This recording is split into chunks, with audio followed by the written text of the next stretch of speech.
Hello everyone, আমি বাবলি আর আমাদের channel SBC রেন্ডারিতে আপনাদের সবাইকে স্বাগত। আশা করি আপনারা সবাই ভালো আছেন, আমরাও ভালো আছি। আজকে আমি ইন্ডিয়া চলে যাচ্ছি, সুগুনরা পরে যাবে। এখন বাজে 5টা 20, 8টা 20তে আমার ফ্লাইট। তো একটু পরে বেরিয়ে যাব 5 মিনিটের মধ্যে। তো যাই হোক, ওদেরকে এখানে রেখে যাচ্ছি। 1 সপ্তাহ আগে আমি যাচ্ছি, বেশ কিছুদিন একটু বাড়িতে কাটাবো দুই দিদির সাথে।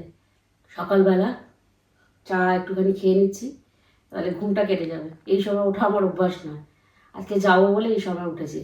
সেই জন্য একটু চাটা খেয়ে বেরোবো। বাইরে একদম ঘুটঘুটে অন্ধকার, বেশ ঠান্ডা, তবে দেশে তো এত ঠান্ডা নেই সেটা জানি।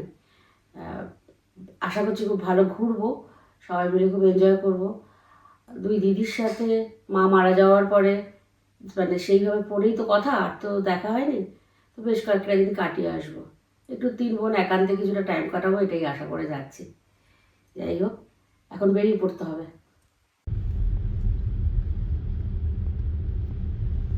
এই দেশটা এই সময় এত সুন্দর সেজে ওঠে, তাও তো আমরা শহর থেকে অনেকটা দূরে থাকি। শহরের মধ্যে তো এত ভালো লাগছে, সুন্দর সাজিয়েছে। সুমন অফিস থেকে ফিরছিল একদিনকে অনেক রাত্রে, অফিস থেকে না, অফিসের পরে কিছু একটা পার্টি টাটি ছিল, সেটা করে ফিরছিল, অনেকটা রাত্রেই ফিরলো। বেশ কিছু ছবি পাঠিয়েছিল, দারুণ লাগছিল দেখতে। আমাদের সেই রাতের বেলা একটুখানি লং ড্রাইভে যাওয়া ক্রিসমাসের সময় হলো না। আমরা তো 2 বছর বাদ বাদ বাড়িতে যাই, কোনো একটা সামনের বছর আবার হবে। হ্যাঁ, সে হবে, কিন্তু এখন আবার এবার তো ক্রিসমাস যে মেলাগুলো সেগুলোও বসেছে, অলরেডি শুরু হয়ে গেছে, 1 উইক হয়ে গেছে। কিন্তু আমি সময় করে একদম উঠতে পারলাম না যে একটুখানি যাব 3 জনে মিলে। আসলে বুজুর পুরো দমে স্কুল সমস্ত কিছু চলছে, তার মধ্যে সমস্ত অ্যাক্টিভিটি, আর এইটে পড়ছে, ভীষণ ব্যস্ততা, ওর পড়াশোনায় চাপ অনেক।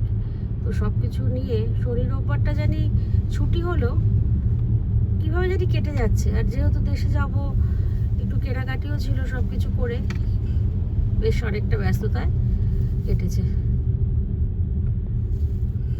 তো এয়ারপোর্টের কাছে চলে এসেছি।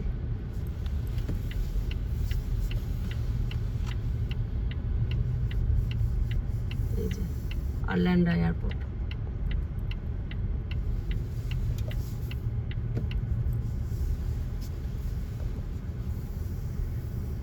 আসলে সকালবেলা এমনিতেই রাস্তা একদম ফাঁকা, এখানে এমনি ফাঁকা থাকে, সকালবেলা আরও ফাঁকা, তো খুব একটা বেশিক্ষণ লাগে না।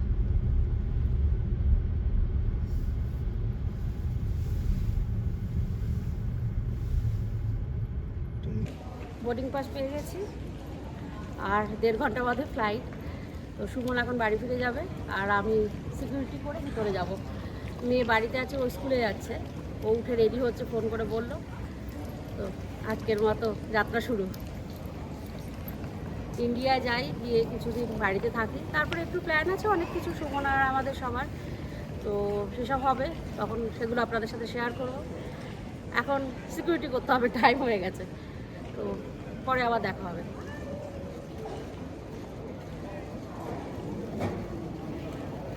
বাবলিকে দিয়ে এসে অফিসে চলে গিয়েছিলাম। আর যখন দিয়ে এলাম তখন দেখলাম ভুজু কিন্তু আজকে নিজের থেকে তৈরি হয়ে ওর ব্রেকফাস্ট বানিয়ে ঠিক টাইমে স্কুলে চলে গেছে।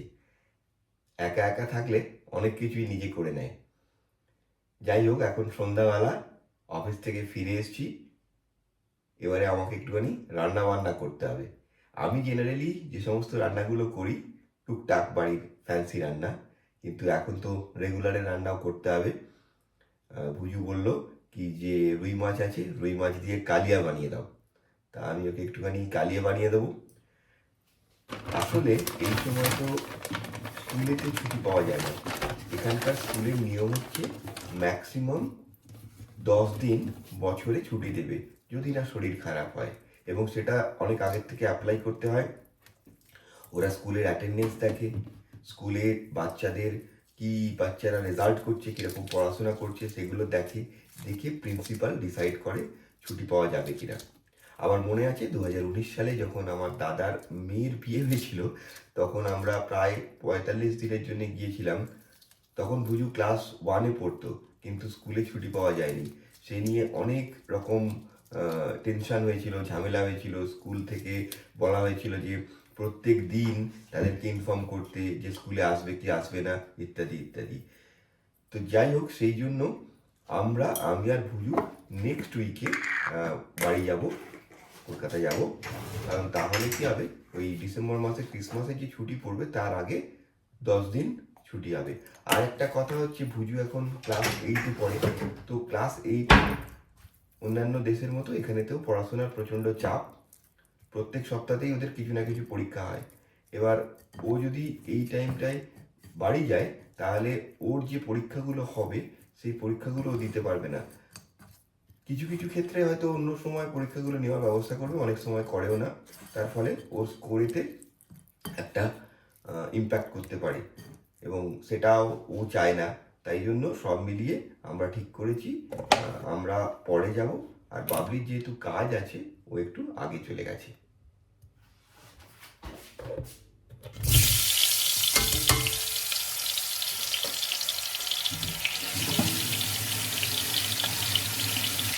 নভেম্বর মাসের এই সময়টায় যদি স্নো না পড়ে তাহলে সত্যিই খুব ডিপ্রেস লাগে, চারদিকে অন্ধকার।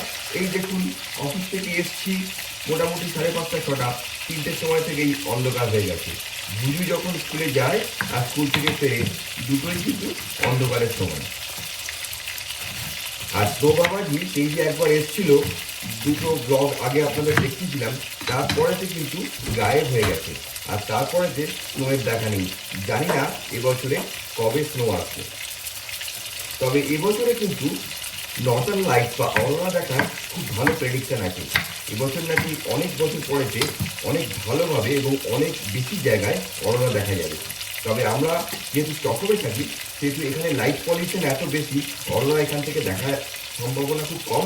কিছু কিছু মানুষ দেখতে পান, মাঝে মাঝে ফেসবুকে দেন, যাদের বাড়ির সামনেতে অনেক ভ্যালি আছে বা যারা একটুখানি উঁচুতে থাকে বা স্টকহোমের একটু বাইরে থাকে। কিন্তু আমাদের সেই সৌভাগ্য নেই, এখনো পর্যন্ত আমরা বাড়ির থেকে অরোরা দেখতে পাইনি।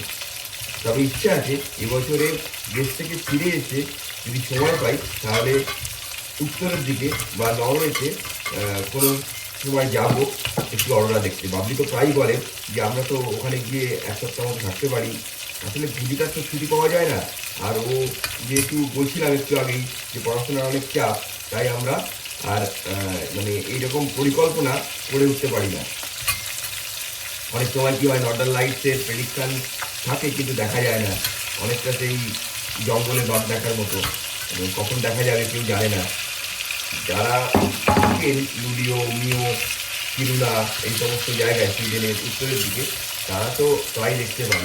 কিন্তু আমাদের কাছে এটা মানে সুইডেনের থেকেও বেশ কী বলবো, একটা এক্সাইটমেন্ট ব্যাপার যে আমরা অরোরা কবে দেখতে পাবো, কীভাবে দেখতে পাবো, অনেক পরিকল্পনা করতে হয়। রান্না করতে গিয়ে বুঝতে পারি যে বাড়ির যে সাধারণ রান্নাগুলো হয়, যেগুলো বাবলি করে, সেগুলো আমি করতে গেলে কি বিড়ম্বনার শিকার হয়। মাছের কালিয়া তো বানাবো, বুঝু বলেছি, কিন্তু মাছের কালিয়া বানাতে গিয়ে এই দেখুন মাছগুলোর অবস্থা। মাছগুলো সমস্ত ভেঙে গেছে। এখন এগুলো দিয়ে কিছু একটা বানিয়ে বুঝুকে কালিয়া মতো দিতে হবে। আসলে এখানকার রুই মাছগুলো ফ্রোজেন, তো এই ফ্রোজেন রুই মাছগুলো খুব নরম হয়।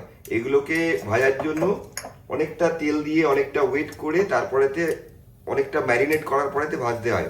আমি সেই সময়টা দিইনি, সেই জন্য এই কেলোর কীর্তি হয়েছে।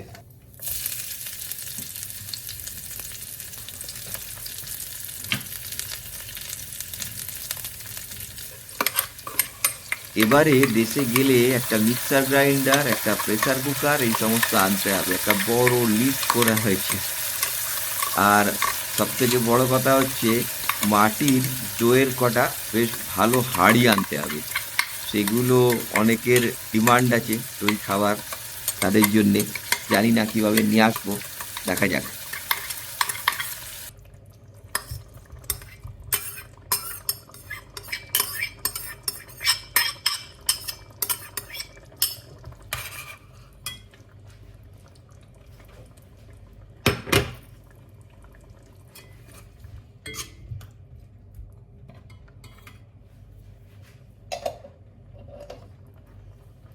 কালিয়ার গ্রেভিটা রেডি করে ফেলেছি, কিন্তু মাছগুলোর যেহেতু অবস্থা খুব মানে খারাপ, ভেঙে গেছে অলরেডি, আমি মাছগুলো আর কালি হাতে দিলাম না, এই গরম গ্রেভিটাই আমি এই বাটিটায় ঢেলে দিচ্ছি।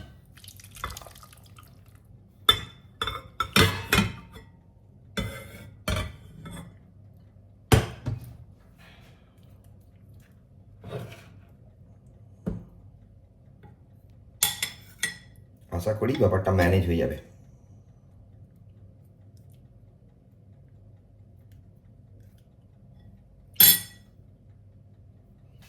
আর এটার উপরে হালকা করে গরম মশলা দিয়ে দেবো।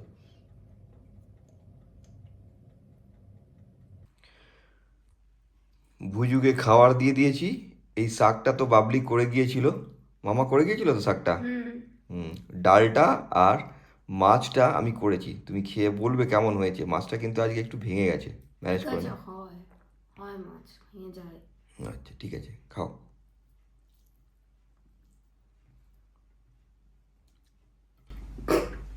পড়ে গেছে। ভালো হচ্ছে এটা, ওটা তো মামার ক্রেডিট। খুব ভালো হয়, মামা খুব ভালো শাক বানায়। হুম, আমাদের প্যাকিংও করতে হবে তো। ওকে হেল্প করতে হবে আমাকে প্যাক করতে। আচ্ছা করব।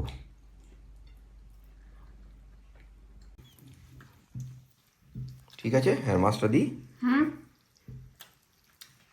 দাঁড়াও, মাছগুলো সব এই নাও।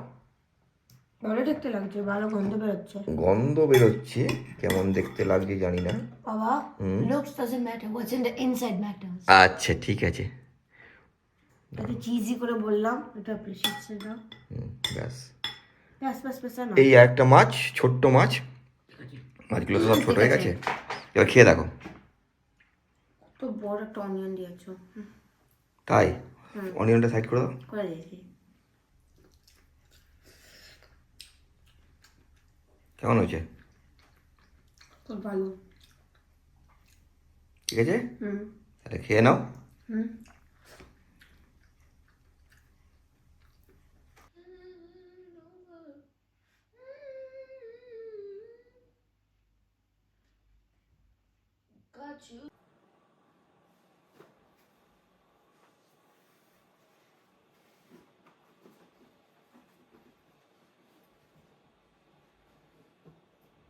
বাবা তোমাকে একটা জায়গাতেই ঢুকাতে হবে না, অন্য খাপও আছে। হ্যাঁ দেবো তো, সব জায়গাতেই দেবো, একটুখানি বুঝে বুঝে দিতে হবে না।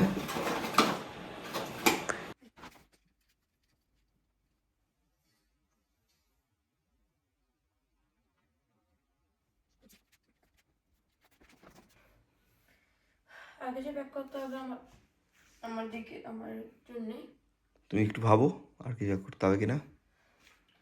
শার্ট নিয়ে নিয়েছি, প্যান্ট নিয়ে নিয়েছি, সোয়েটার নিয়ে নিয়েছি, নিয়ে নিয়েছি নাইট স্যুট।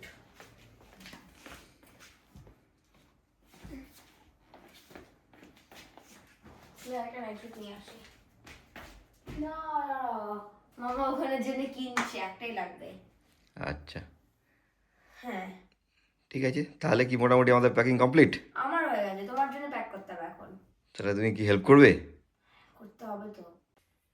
বাড়ি যাওয়ার আগে ভুজুর আবদার হচ্ছে, আমরা চলে গেলেও প্রত্যেক বছর যেমন ক্রিসমাস ট্রিটা আমাদের বাড়িতে সাজিয়ে রাখি, গত বছরের ব্লগেও দেখিয়েছি, আমাদের ক্রিসমাস ট্রিটা যেন সাজানো থাকে বাড়িতে। তাই তো? একা একা থাকবে ক্রিসমাস ট্রিটা? না, এটা জাস্ট ক্রিসমাস ফাইভটা নেওয়া। ক্রিসমাস ফাইভ দেবে? আচ্ছা ঠিক আছে, তো সেই আবদারের জন্য বলো। সুইডেনে থাকি তো, সুইডেনে একটু একটা কিছু ট্র্যাডিশন করি। আচ্ছা ট্র্যাডিশন, তো সেই জন্য এটাকে এখন স্টোর রুম থেকে নিয়ে এসেছি।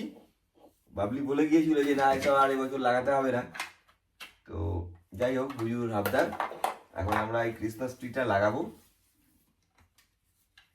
লাগিয়ে রেখে দেবো। তাহলে ফিরে আসার পরে প্যাক করে দেবো। তাহলে এই হচ্ছে আমাদের ক্রিসমাস ট্রি, আমরা লাগাচ্ছি। ডেকোরেশন গুলো লাগিয়ে দাও। দাদের উপরে এগুলো তো আরো খুলতে হবে, আরো দেখতে হবে, আরো বেশি ট্রির লাইট। ও তোমার ব্রাঞ্চ গুলোই খুলতে হবে।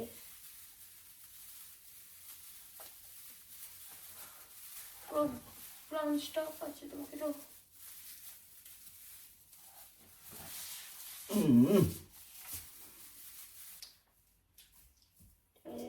দিই ওকে There.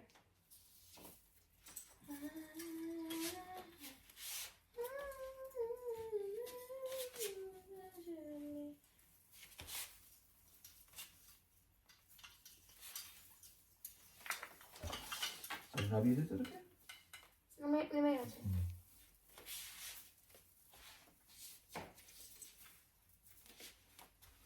একটা রাউন্ড হবে একদম নিচে দিই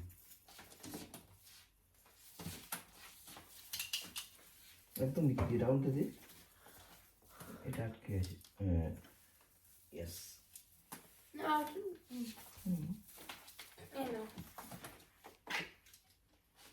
লাইটটা বন্ধ করে আসি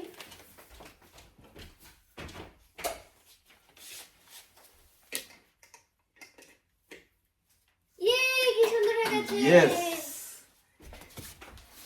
এই হচ্ছে আমাদের ক্রিসমাস ট্রি ক্রিসমাস ইভের আগে লাগায় কিন্তু আমরা এখনই লাগিয়ে দিলাম কিন্তু কি আমরা ক্রিসমাস ইভে ইন্ডিয়া থাকবো হ্যাঁ তাহলে আজকের ভিডিওটা এখানেই শেষ করলাম সবাই সুস্থ থাকবেন ভালো থাকবেন পরের ভিডিওতে আমরা ইন্ডিয়া যাচ্ছি সেটা দেখাবো যে কিভাবে আমরা দুজনে মিলে ইন্ডিয়া গিয়ে পৌঁছচ্ছি বাবলি ওখানে আছে ওখানে গিয়ে বাবলির সঙ্গে দেখা হবে আর পুরো যাত্রাপথটা আমরা পরের ভিডিওতে কভার করব তাহলে এখনকার মতো রাখি সবাই সুস্থ থাকবেন ভালো থাকবেন গুড নাইট গুড নাইট